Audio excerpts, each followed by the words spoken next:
Welcome to PlayStation VR.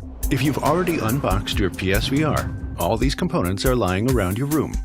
Here's how to put it together into your very own virtual reality system. If you have the CUH ZVR2, you'll first need to connect the stereo headphones to your VR headset.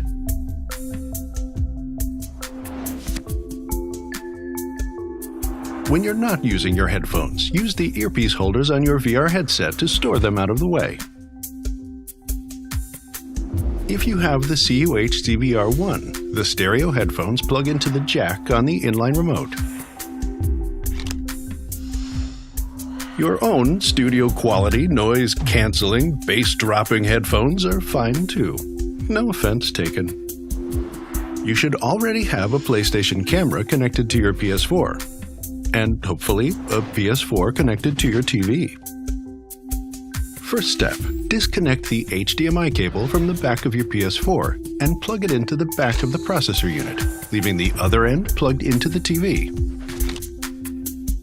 Next, take the PSVR HDMI cable labeled number 1 and use that to connect the processor unit to your PS4.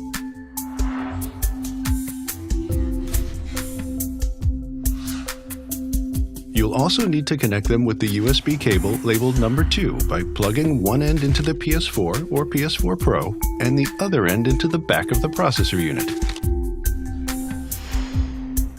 Now, let's get powered up. Connect the AC power cord to the AC adapter labeled number 3. Plug the other end of the AC adapter into the back of the processor unit and the free end of the AC power cord into your favorite wall outlet. Now, you will connect the VR headset to the front of the processor unit. Line up the symbols on the plugs with the symbols over the ports and plug them in. If you have the CUH ZVR1, you'll use the VR headset connection cable labeled number 4. Slide back the front right side of the processor unit to open the ports. Line up the symbols on the plugs with the symbols over the ports and plug them in. Then slide the cover back.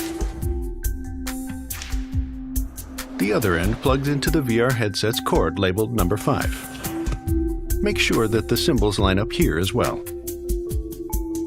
Take a moment to make sure everything's hooked up right.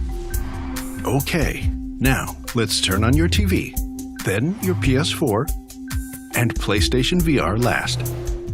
You'll know everything's connected properly when the tracking lights on the back of the headset start glowing blue. When that happens, stand back for a moment and admire your work. You now have a virtual reality system in your home, all ready to go. All that's left is to get you ready in part 3 of this tutorial.